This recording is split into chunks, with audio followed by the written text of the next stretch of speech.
ಎಲ್ರಿಗೂ ನಮಸ್ಕಾರ. Welcome to Sandesh Shetty's kitchen. ಇವತ್ತಿನ ವಿಡಿಯೋದಲ್ಲಿ ಉಡುಪಿ ಕುಂದಾಪುರ ಕಡೆಗಳಲ್ಲಿ ಮಾಡೋ ಥರ ಬೆಂಡೆಕಾಯಿ ಸುಕ್ಕನ ಹೇಗೆ ಪ್ರಿಪೇರ್ ಮಾಡೋದು ಅಂತ ನೋಡೋಣ. ನಾನಿಲ್ಲಿ ಅರ್ಧ ಕೆಜಿ ಬೆಂಡೆಕಾಯಿಗಾಗುವಷ್ಟು ಮಸಾಲೆನ ರೆಡಿ ಮಾಡ್ಕೊಳ್ತಾ ಇದ್ದೀನಿ. ಮೊದಲಿಗೆ ಒಂದು 6 ಬ್ಯಾಡಗಿ ಮೆಣಸಿನಕಾಯಿನ ಒಂದು ಫ್ರೈಯಿಂಗ್ ಪ್ಯಾನ್ಗೆ ಸೇರಿಸ್ಬಿಟ್ಟು ಚೆನ್ನಾಗಿ ಫ್ರೈ ಮಾಡ್ಕೊಳ್ಬೇಕು. 2 ರಿಂದ 3 ನಿಮಿಷದವರೆಗೂ ಚೆನ್ನಾಗಿ ಫ್ರೈ ಮಾಡ್ಕೊಳ್ಳಿ ಮೆಣಸಿನಕಾಯಿನ. ಫ್ರೈ ಆಗಿದೆ, ಇದು ರಿಮೂವ್ ಮಾಡಿ ಇಟ್ಕೊಳ್ಳೋಣ. ಇವಾಗ ಅದೇ ಪಾತ್ರೆಗೆ 1.5 ಚಮಚ ಆಗುವಷ್ಟು ಧನಿಯಾ ಕಾಳು ಹಾಗೆಯೇ ಅರ್ಧ ಚಮಚ ಆಗುವಷ್ಟು ಜೀರಿಗೆನ ಸೇರಿಸ್ಕೊಂಡಿದ್ದೀನಿ. ಇದನ್ನು ಕೂಡ ಚೆನ್ನಾಗಿ ಫ್ರೈ ಮಾಡ್ಕೊಳ್ಬೇಕು. ಮೀಡಿಯಮ್ ಫ್ಲೇಮಲ್ಲಿ 2 ನಿಮಿಷದವರೆಗೂ ಚೆನ್ನಾಗಿ ಫ್ರೈ ಮಾಡ್ಕೊಳ್ಳಿ. ಫ್ರೈ ಆಗಿದೆ, ಇದು ಕೂಡ ರಿಮೂವ್ ಮಾಡಿ ಇಟ್ಕೊಳ್ಳಿ ಪಾತ್ರೆಯಿಂದ. ಫ್ರೈ ಮಾಡಿರುವಂಥ ಮಸಾಲೆ ಐಟಮ್ಸ್ ಪೂರ್ತಿಯಾಗಿ ತಣ್ಣದ ಮೇಲೆ ಅದಕ್ಕೆ ಒಂದು ಚಿಕ್ಕ ಪೀಸ್ ಆಗುವಷ್ಟು ಹುಣಸೆಹಣ್ಣನ್ನು ಸೇರಿಸ್ಕೊಳ್ತಾ ಇದ್ದೀನಿ. ಜಾಸ್ತಿ ಹಾಕಬಾರ್ದು ಹುಳಿ, ಸಣ್ಣ ಪೀಸ್ ಸೇರಿಸಿದ್ರೆ ಸಾಕಾಗುತ್ತೆ. ಹಾಗೆಯೇ 3 ರಿಂದ 4 ಚಿಟಿಕೆ ಆಗುವಷ್ಟು ಅರಿಶಿಣ ಪುಡಿನ ಸೇರಿಸ್ಕೊಳ್ಬೇಕು. ಇವಾಗ ನೀರು ಸ್ವಲ್ಪನೂ ಸೇರಿಸ್ದೇನೆ ಪುಡಿ ಮಾಡಿ ಇಟ್ಕೊಳ್ಬೇಕು. ಇದನ್ನು ನೈಸಾಗಿ ಪುಡಿ ಮಾಡಿ ಇಟ್ಕೊಳ್ಬೇಕು. ಸೊ ನಾನು ಗ್ರೈಂಡ್ ಮಾಡಿಬಿಟ್ಟು ಪುಡಿ ಮಾಡಿ ರೆಡಿ ಮಾಡಿ ಇಟ್ಕೊಂಡಿದ್ದೀನಿ. ಇವಾಗ ಬೆಂಡೆಕಾಯಿ ಸುಕ್ಕನ ಪ್ರಿಪೇರ್ ಮಾಡ್ಕೊಳ್ಳೋಣ. ಮೊದಲಿಗೆ ಒಂದು ಬಾಣಲಿನ ಕಾಯಿಸ್ಬಿಟ್ಟು ಅದಕ್ಕೆ 5 ರಿಂದ 6 ಚಮಚ ಆಗುವಷ್ಟು ತೆಂಗಿನೆಣ್ಣೆನ ಸೇರಿಸ್ಕೊಂಡಿದ್ದೀನಿ. ತೆಂಗಿನೆಣ್ಣೆ ಆದರೆ ಚೆನ್ನಾಗಿ ಬರುತ್ತೆ ಸುಕ್ಕ ಮಾಡೋದಕ್ಕೆ. ಎಣ್ಣೆ ಚೆನ್ನಾಗಿ ಕಾದ ನಂತರ ಅದಕ್ಕೊಂದು ಸ್ವಲ್ಪ ಕರಿಬೇವಿನ ಎಲೆ ಹಾಗೆಯೇ 5 ರಿಂದ 6 ಜಜ್ಜಿರುವಂಥ ಬೆಳ್ಳುಳ್ಳಿನ ಸೇರಿಸ್ಬಿಟ್ಟು ಚೆನ್ನಾಗಿ ಫ್ರೈ ಮಾಡ್ಕೊಳ್ಬೇಕು. 30 ಸೆಕೆಂಡ್ಗಳ ಕಾಲ ಚೆನ್ನಾಗಿ ಫ್ರೈ ಮಾಡ್ಕೊಳ್ಳಿ. ಬೆಳ್ಳುಳ್ಳಿ ಚೆನ್ನಾಗಿ ಫ್ರೈ ಆದ ನಂತರ ಅದಕ್ಕೆ 2 ಚೆನ್ನಾಗಿ ಕಟ್ ಮಾಡಿರುವಂಥ ಈರುಳ್ಳಿನ ಸೇರಿಸ್ಕೊಳ್ಬೇಕು. 2 ಮೀಡಿಯಮ್ ಸೈಜ್ನ ಈರುಳ್ಳಿನ ಕಟ್ ಮಾಡಿ ಸೇರಿಸ್ಕೊಂಡಿದ್ದೀನಿ. 1 ನಿಮಿಷದವರೆಗೂ ಈರುಳ್ಳಿನ ಚೆನ್ನಾಗಿ ಫ್ರೈ ಮಾಡ್ಕೊಳ್ಳಿ. ಈರುಳ್ಳಿ ಚೆನ್ನಾಗಿ ಫ್ರೈ ಆದ ನಂತರ ಅದಕ್ಕೆ ಅರ್ಧ ಕೆಜಿ ಆಗುವಷ್ಟು ಚೆನ್ನಾಗಿ ಕಟ್ ಮಾಡಿರುವಂಥ ಬೆಂಡೆಕಾಯಿನ ಸೇರಿಸ್ಕೊಳ್ಬೇಕು.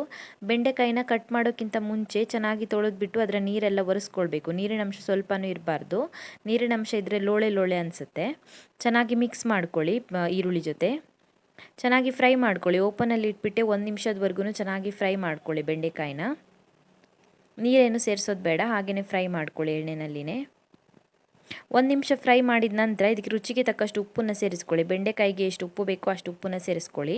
ನಾನು 1 ಚಮಚ ಉಪ್ಪನ್ನು ಸೇರಿಸ್ಕೊಂಡಿದ್ದೀನಿ. ಉಪ್ಪು ಸೇರಿಸಿದ ನಂತರ ಮತ್ತೆ ಚೆನ್ನಾಗಿ ಫ್ರೈ ಮಾಡ್ಕೊಳ್ಳಿ 1 ನಿಮಿಷದವರೆಗೂ.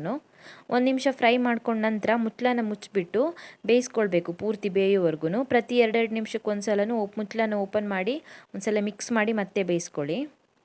ಬೆಂಡೆಕಾಯಿ ಚೆನ್ನಾಗಿ ಬೆಂದಿದೆ, ಸಾಫ್ಟಾಗಿ ಬೆಂದಿದೆ. ಇವಾಗ ಇದಕ್ಕೆ ನಾವು ರೆಡಿ ಮಾಡಿ ಇಟ್ಕೊಂಡಿರುವಂಥ ಮಸಾಲೆ ಪೌಡರ್ನ ಸೇರಿಸ್ಕೊಳ್ಳೋಣ. ಪೂರ್ತಿ ಮಸಾಲೆನ ಸೇರಿಸ್ಕೊಳ್ಳಿ. ಹಾಗೆಯೇ ಒಂದು ಚಿಕ್ಕ ಪ್ಲೇಟಲ್ಲಿ 1 ಪ್ಲೇಟ್ ಆಗುವಷ್ಟು ತೆಂಗಿನಕಾಯಿ ತುರಿನ ಸೇರಿಸ್ಕೊಳ್ತಾ ಇದ್ದೀನಿ. ಮೀಡಿಯಮ್ ಸೈಜ್ ತೆಂಗಿನಕಾಯಲ್ಲಿ ಅರ್ಧ ತೆಂಗಿನಕಾಯಿನ ತುರಿದ್ಬಿಟ್ಟು ಅದರ ತುರಿನ ಸೇರಿಸ್ಕೊಂಡಿದ್ದೀನಿ. ಚೆನ್ನಾಗಿ ಮಿಕ್ಸ್ ಮಾಡ್ಕೊಳ್ಳಿ. ಚೆನ್ನಾಗಿ ಮಿಕ್ಸ್ ಮಾಡ್ಕೊಂಡ ನಂತರ ಇದಕ್ಕೊಂದು ಸ್ವಲ್ಪ ನೀರನ್ನು ಸೇರಿಸ್ಕೊಳ್ತಾ ಇದ್ದೀನಿ. ಸ್ವಲ್ಪ ಜಾಸ್ತಿ ಡ್ರೈ ಆಗಿದೆ. ನೀರು ಸೇರಿಸಿದ್ರೆ ಮಸಾಲೆ ಚೆನ್ನಾಗಿ ಮಿಕ್ಸ್ ಆಗುತ್ತೆ ಬೆಂಡೆಕಾಯಿ ಜೊತೆ. ಹಾಗೆಯೇ ರುಚಿಗೆ ತಕ್ಕಷ್ಟು ಉಪ್ಪನ್ನು ಸೇರಿಸ್ಕೊಳ್ತಾ ಇದ್ದೀನಿ. ಬೆಂಡೆಕಾಯಿಗೆ ಸ್ಟಾರ್ಟಿಂಗಲ್ಲಿ ಉಪ್ಪು ಹಾಕ್ಕೊಂಡಿದ್ದೀನಿ. ಇವಾಗ ಮಸಾಲೆಗೆ ಬೇಕಾಗುವಷ್ಟು ಉಪ್ಪನ್ನು ಹಾಕ್ಕೊಂಡಿದ್ದೀನಿ. ಚೆನ್ನಾಗಿ ಮಿಕ್ಸ್ ಮಾಡಿಬಿಟ್ಟು ಮುಚ್ಚಳನ ಮುಚ್ಚಿಬಿಟ್ಟು ಕಡಿಮೆ ಉರಿಯಲ್ಲಿ 10 ರಿಂದ 15 ನಿಮಿಷದವರೆಗೂ ಬೇಯಿಸ್ಕೊಳ್ಬೇಕು. ಹಾಗೆಯೇ ಒಂದು 2 ನಿಮಿಷಕ್ಕೊಂದ್ಸಲ ಮುಚ್ಚಳನ ಓಪನ್ ಮಾಡಿಬಿಟ್ಟು ಸೌಟಲ್ಲಿ ಚೆನ್ನಾಗಿ ತಿರುಗಿಸಿ ಹಾಕ್ಕೊಂಡು ಮತ್ತೆ ಬೇಯಿಸ್ಕೊಳ್ಳಿ. ಇದರಲ್ಲಿ ನೀರಿಲ್ಲ, ಡ್ರೈ ಆಗಿದೆ. ಹಾಗಾಗಿ ಒಂದು 2 ನಿಮಿಷಕ್ಕೊಂದ್ಸಲ ತಿರುಗಿಸಿ ಹಾಕ್ಕೊಂಡು ಬೇಯಿಸ್ಕೊಳ್ಬೇಕಾಗತ್ತೆ. ಈ ರೀತಿ ಮಾಡೋದ್ರಿಂದ ಎಲ್ಲ ಕಡೆಗೆ ಚೆನ್ನಾಗಿ ಬೇಯುತ್ತೆ ಬೆಂಡೆಕಾಯಿ. ಸೊ ನಾನೊಂದು 15 ನಿಮಿಷ ಬೇಯಿಸ್ಕೊಂಡಿದ್ದೀನಿ. ಮೀಡಿಯಮ್ ಫ್ಲೇಮಲ್ಲಿ 15 ನಿಮಿಷ ಬೇಯಿಸ್ಕೊಂಡಿದ್ದೀನಿ. ಬೆಂಡೆಕಾಯಿ ಚೆನ್ನಾಗಿ ಬೆಂದಿದೆ, ಹಾಗೆಯೇ ಮಸಾಲೆ ಕೂಡ ಚೆನ್ನಾಗಿ ಕುಕ್ ಆಗಿದೆ. ಬೇರೇನೂ ಐಟಮ್ ಸೇರಿಸ್ಲಿಕ್ಕಿಲ್ಲ, ರೆಡಿಯಾಗಿದೆ ಇದು ಇವಾಗ ಸರ್ವ್ ಮಾಡೋದಕ್ಕೆ. ತುಂಬಾ ಚೆನ್ನಾಗಿರುತ್ತೆ. ರೈಸ್ ಜೊತೆ ಸೈಡ್ ಡಿಶ್ ಆಗಿ ಚೆನ್ನಾಗಿರುತ್ತೆ. ಹಾಗೆಯೇ ಗಂಜಿ ಜೊತೆ ಎಲ್ಲ ತಿನ್ನೋದಕ್ಕೆ ತುಂಬಾ ಚೆನ್ನಾಗಿರುತ್ತೆ. ಟ್ರೈ ಮಾಡಿ ನೀವು ಕೂಡ. Thank you for watching my video. ನಿಮಗೆ ವಿಡಿಯೋ ಇಷ್ಟವಾಗಿದ್ದರೆ ವಿಡಿಯೋಗೊಂದು ಲೈಕ್ ಕೊಡಿ, ಹಾಗೆಯೇ ಕಮೆಂಟಲ್ಲಿ ತಿಳಿಸಿ ಹೇಗಿದೆ ಅಂತ. ನೀವು ನನ್ನ ಚಾನಲ್ಗೆ ಇನ್ನೂ ಸಬ್ಸ್ಕ್ರೈಬ್ ಮಾಡಿಲ್ಲ ಅಂದರೆ ಇವಾಗಲೇ ಸಬ್ಸ್ಕ್ರೈಬ್ ಮಾಡ್ಕೊಳ್ಳೋದನ್ನು ಮರಿಬೇಡಿ.